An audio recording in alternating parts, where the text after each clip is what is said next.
briefly, I found the forum very interesting. The topic that I have covered during the discussions was really around privatization.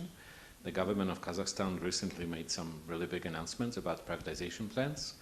How many companies are going to be privatized, how they're going to be privatized, how the process is going to be implemented.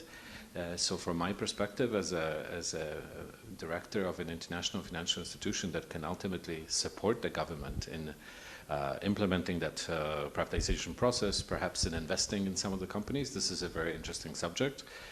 There's a lot of experience in many countries in this part of the world in how privatization processes had been done in the past, the good and the bad mistakes, how they've been handled in the past, and things that Kazakhstan can do in its own environment to actually attract investors. So to hear that directly from senior government officials, including the Prime Minister, for me that was very interesting and very encouraging. Well, so I really like to hear directly from very senior people in a Kazakhstani administration about their plans to introduce and increase the private sector participation in the economy.